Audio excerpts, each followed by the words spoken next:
Welcome back दोस्तों। इस journey में अब हम लोग पहुंच चुके हैं मॉड्यूल 8 और आज हम लोग इस वीडियो में डिस्कस करने वाले हैं इस मॉड्यूल 8। ये कॉन्सेप्ट वाइज थोड़ा लंबा हो जाएगा, इसलिए मैं इसको पार्ट में डिवाइड करूंगा और इस चीज़ का ध्यान रखूंगा कि ये वीडियो लंबा ना हो। ये है अपना एक्सेल शीट मॉड्यूल 8 और हम लोग स्टार्ट करने जा रहे हैं। सबसे पहला टॉपिक है हम लोगों का एडवांस कंडीशनल फॉर्मेटिंग। जैसा कि अभी पिछले वाले वीडियो में मैंने आपको बताया था कंडीशनल फॉर्मेटिंग, राइट। ये एडवांस कंडीशनल फॉर्मेटिंग क्या है? तो दोस्त मैं पहले भी बताया था कि एडवांस कंडीशनल फॉर्मेटिंग में जहाँ पर फार्मूला अप्लाई होता है और फार्मूला के बेस पे आप डेटा को रीड करते हो। जैसे कि मान लीजिए मैं एक सिंपल सा कंडीशन लगाता हूँ यहाँ पे। मैं यहाँ पे लिखता हूँ कमेंट, और कमेंट मेरा 3 कैटेगरीज में होने वाला है। कमेंट का कैटेगरीज होगा इस तरीके से। तो अगर मान लीजिए मैं चाहता हूं कि अगर मेरा यहाँ पे कोई भी कमेंट अगर डालता है इन प्रोग्रेस, मतलब कि कोई अगर मान लीजिए इस रिकॉर्ड को अभी देख रहा है हमारे सिस्टम से, तो उसका कलर कुछ हो जाए। कंडीशनल फॉर्मेटिंग की बात कर रहे हैं तो ऑब्वियस सी बात है वो कलर की बात करेगा, राइट। तो अपने जानकारी के लिए हम लोग क्या करते हैं, इन प्रोग्रेस अगर कोई डालेगा तो मैं कहता हूं कि आप इन प्रोग्रेस है मतलब येलो रखो। क्लोज अगर हो गया है तो आप उसको आप ग्रीन कर दो, और अगर कोई अभी ओपन स्टेटस में है तो आप उसको कोई और कलर दे दो, मान लो ब्लू दे दो। इस टाइप के कलर से मैं फॉर्मेट करने वाला हूँ फिलहाल, ठीक है दोस्तों। तो मान लीजिए क्या करेंगे, यहाँ पे कमेंट होगा और आप चाहते हो ये वाला सेल आपका इतना कलर हो जाए। तो कंडीशनल फॉर्मेटिंग के रूल के मुताबिक मैंने क्या बताया था कि जिस किसी को आप फॉर्मेट करने वाले हो यानी कलर करने वाले हो, तो वो वाला सेल या रेंज सेलेक्ट होना चाहिए। अगर वो सेलेक्ट नहीं है तो आपका फॉर्मेटिंग फॉल्स हो जाएगा। तो क्या करेंगे, मैं इसको सेलेक्ट करता हूँ और कंडीशनल फॉर्मेटिंग में जाता हूँ। कंडीशनल फॉर्मेटिंग में जाने के लिए होम में सीधा आपको यहाँ पे दिख रहा है, या आपको शॉर्टकट बताया था अल्ट ओ डी, तो भी आपके पास ऐसा विजार्ड खुल के आएगा, ओके। और यहाँ पे आप क्लिक करोगे और मैनेज रूल पे क्लिक करोगे तो भी आपके पास यही विजार्ड आएगा। दोनों तरीका है, आपको जैसा सही लगे आप वैसा आप मूव कर सकते हो। तो चलिए पहला क्या है, न्यू रूल पे जाते हैं। ये सारे रूल मैंने पिछले वीडियो में समझा चुका हूँ आपको, 1 2 एंड लास्ट वाला मैंने नहीं बताया था, use a formula to determine which cell to format, right. यही नहीं बताया था, आज इसी को बताने वाला हूँ। अब ये यहाँ पे कह रहा है कि format value where this value is true, है ना। तो अब क्या करेंगे हम लोग, मैं कहने वाला हूँ कि यहाँ पर अगर इक्वल टू सीधा, ओके, और अगर यहाँ पे है इन प्रोग्रेस पहला लगाते हैं। एक आपको लॉजिकल पैरामीटर कोई पास करना पड़ेगा, इक्वल टू इतना। अब यहाँ पे ये डॉलर का साइन ले रहा है तो आप क्या करोगे, इतना हटा दोगे, इतना इक्वल टू अगर मान लीजिए हो क्या चीज़ के इन प्रोग्रेस, ठीक है जी। तो आप क्या फॉर्मेट करने वाले हो, आप फॉर्मेट करने वाले हो फॉन्ट नहीं, फिल में जाओगे और आप कह रहे हो कि आप ग्रीन कर दो। इन प्रोडक्ट के सामने आपने ग्रीन रखा था, ठीक है जी। ओके किया, अप्लाई एंड ओके, ठीक है। अब इसको देखते हैं कि होता है क्या। इन वाह, काम कर गया। अब मुझे इसी फॉर्मेट को हर एक जगह लगाना है, नहीं मैं चाहता हूँ जैसे यहाँ पे भी लिखूँ अगर मैं इन प्रोग्रेस तो यहाँ पे भी हो जाए। तो उसके लिए क्या करेंगे हम लोग, बड़ा सिंपल सा है, इसको कॉपी करेंगे और पूरे नीचे तक आ जाएंगे। अल्ट एस पेस्ट सेल का पुराना विजार्ड आपको याद होगा, और यहाँ पे कुछ नहीं करना है, फॉर्मेट पेस्ट कर देना है, ओके। अब जहाँ जहाँ इन प्रोग्रेस आप लिखोगे वहाँ ये आ जाएगा, इन प्रोग्रेस नहीं है तो वो हट जाएगा। अब सिमिलरली अपने को क्लोज और ओपन के लिए भी लगाना है, राइट। तो ऐसा ही कुछ लगा लेते हैं।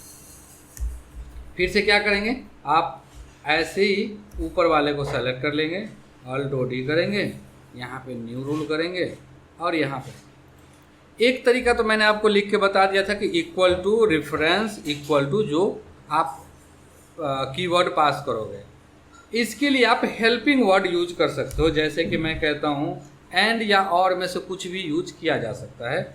इफ़ इसमें बाय डिफ़ॉल्ट सिस्टम रीड कर लेता है कि यदि ये हुआ तो ये कलर कर दो।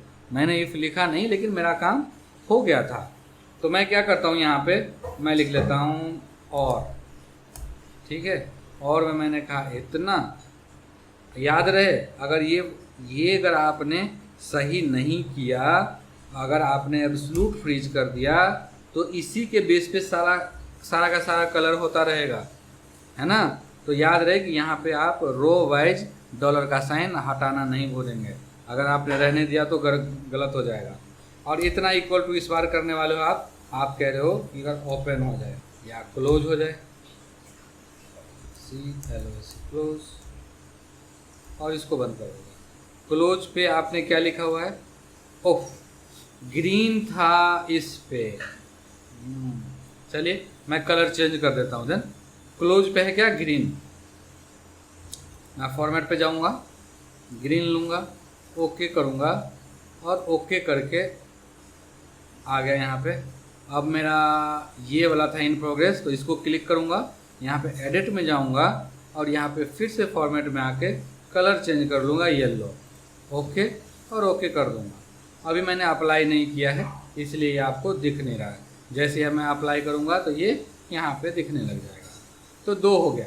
एक और आपका रूल रह गया, कौन सा रह गया, ओपन। फिर से आप जाएंगे यहाँ जाएंगे, यहाँ पे अभी लिखा था और, आप लिख सकते हो एंड, ठीक है। एंड लिख दिया। एंड और या नॉर्मल लिखने का मतलब ये है कि आप समझ सको इनमें से कुछ भी लिखा जा सकता है, ठीक है। ये मल्टीपल चीज़ आपको सिखाने के लिए मैं कर रहा हूँ। अब है ओपन। ओपन पे आपने दे दिया था कुछ ब्लू टाइप का, ऐसा वाला ब्लू। ब्रैकेट बंद कर दीजिए, फॉर्मेट पे आ जाइए और कलर में कुछ इस टाइप का ब्लू है आपका, होप सो, ओके। ये तीनों आ गया अपना। अप्लाई करेंगे, ओके करेंगे। अब क्या करना है, इसको कॉपी करना नहीं भूलना है, यहाँ तक आना है, Alt ES and then again format और ओके। तब यहाँ पे सब आ गया। अब यहाँ पर मुझे बार बार लिखना पड़ेगा ये, तो मैं इसके लिए क्या करता हूँ, यहाँ पे जाऊँगा और यहाँ पे Alt DL, याद है आपको, वैलिडेशन में जा करके मैं एक ले लूँगा लिस्ट वैलिडेशन, और लिस्ट पे क्या करता हूँ, इन तीनों को डाल देता हूँ, है ना। यहाँ पे इक्वल टू करके और इन तीनों को ले लेता हूँ। आ गया जी, ओके। तो अपने पास क्या है, ये तीनों दिख जाएगा और स्पेलिंग भी गलत नहीं होगा। और अच्छे के लिए क्या करूँगा, मैं यहाँ तक इस वैलिडेशन को पेस्ट कर दूँगा। इसको थोड़ा ऐसे कर लीजिए।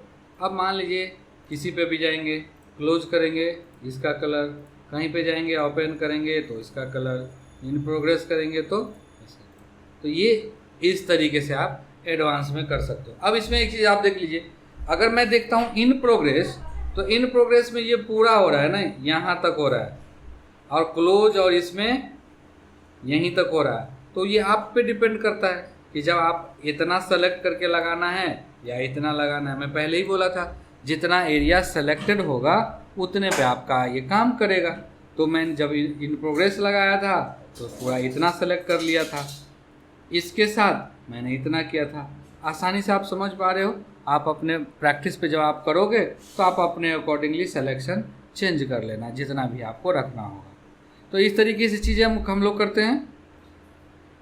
अब मान लीजिए इसको मैं थोड़ा और एडवांस पे लेके चलता हूँ, ठीक है। मुझे डेटा सेट को चेंज करना पड़ेगा, ठीक है दोस्तों। तो क्या करने वाले हैं, हम लोग सेलेक्ट कर लेते हैं, Ctrl+C कॉपी कर लेते हैं और इसको अपना एक नया रेंज वैल्यू पेस्ट करके बनाते हैं और यहाँ पे कुछ नए लॉजिक क्रिएट करते हैं।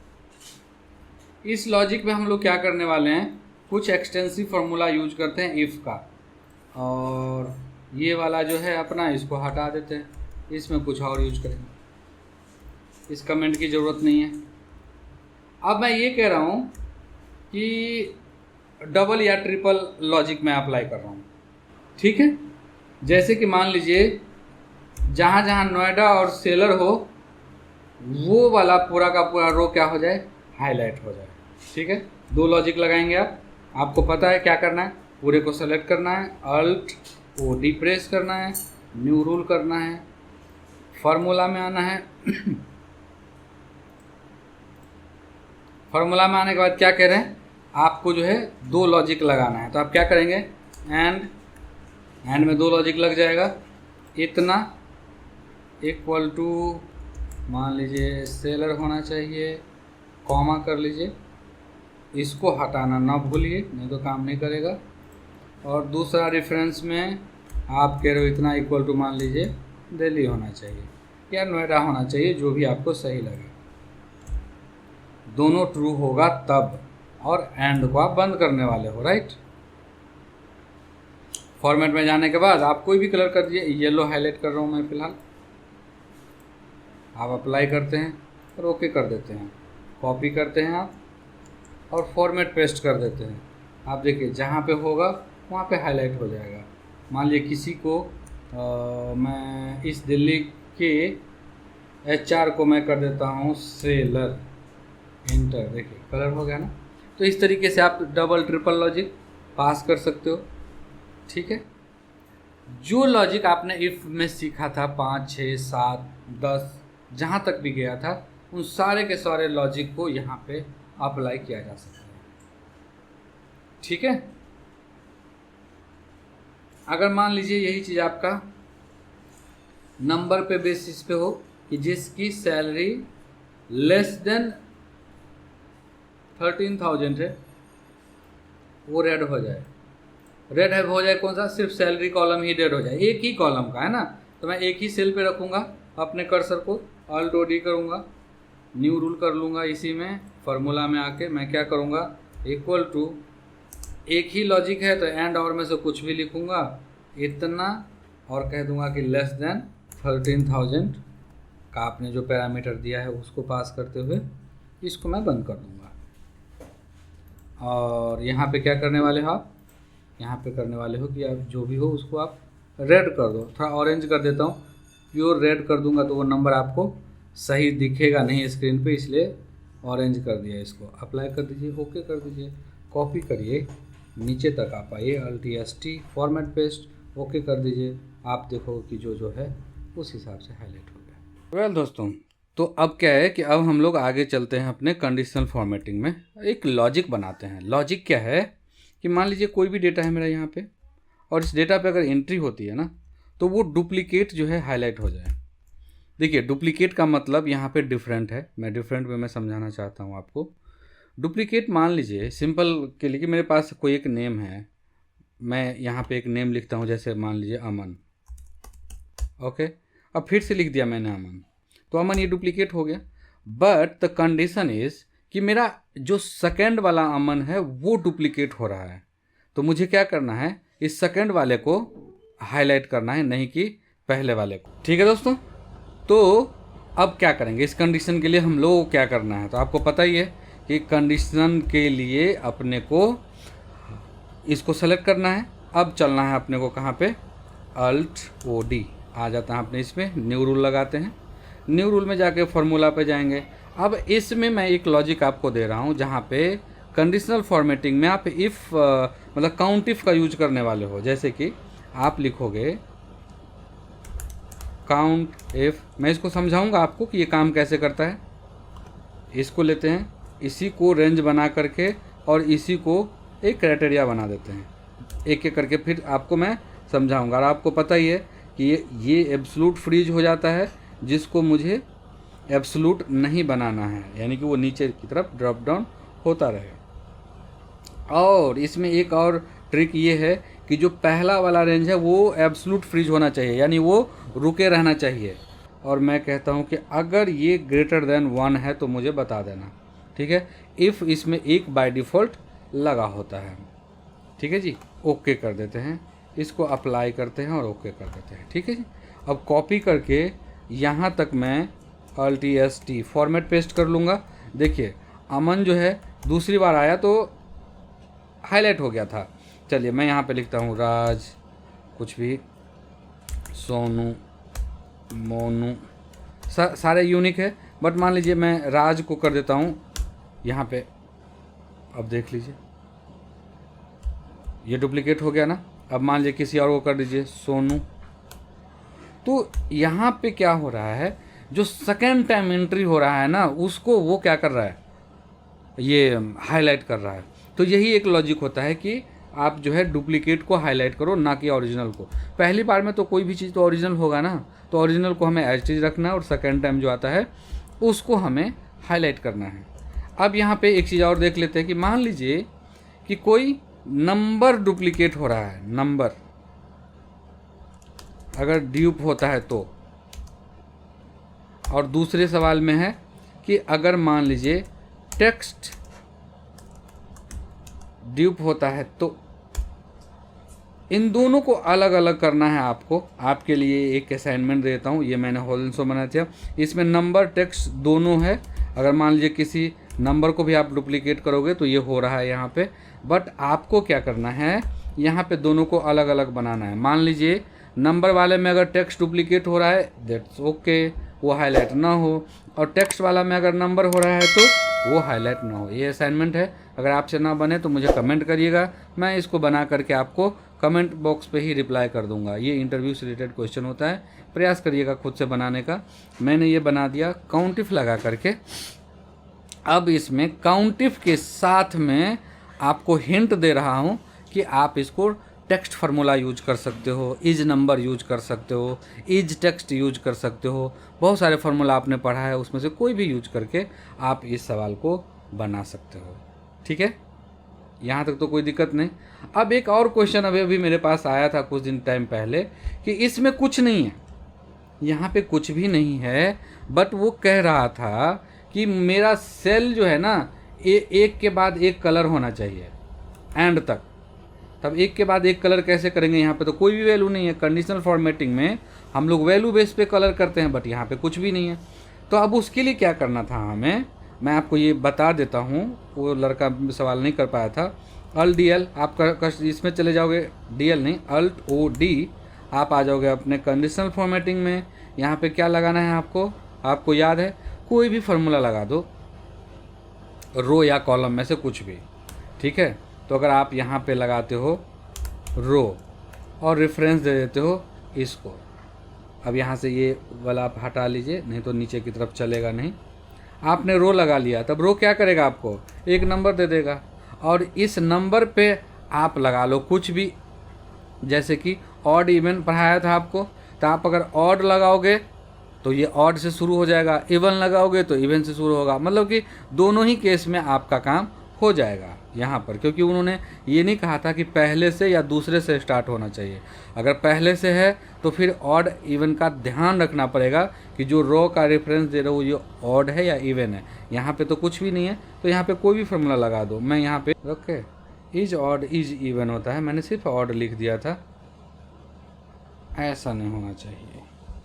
ठीक है दोस्तों, फॉर्मूला क्या है अपना, इज ऑड रो, और ये लगा करके हमने डाला, ओके किया, अप्लाई किया, और अब इसको मैं क्या करने वाला हूँ, फॉर्मेट पेस्ट करने वाला हूँ नीचे तक, ऐसे भी पेस्ट कर दूंगा तो हो जाएगा। क्या फॉर्मूला है अपना है is odd, is O D D, या इज इवन, और इसको आप रो नंबर के साथ में डाल दोगे, आपका काम हो जाएगा। तो इस तरीके के कुछ फार्मूले हैं, अब इसके बेस पे आप कुछ और अपना बना सकते हो। बाकी मिलते हैं अगले वीडियो में अगले नए टॉपिक के साथ। तब तक एंजॉय करिए, शेयर करिए वीडियो को, लाइक करिए। अभी तक सब्सक्राइब नहीं किया है तो सब्सक्राइब कर लीजिए इसी तरीके के इंटरेस्टिंग वीडियो के लिए। Thank you.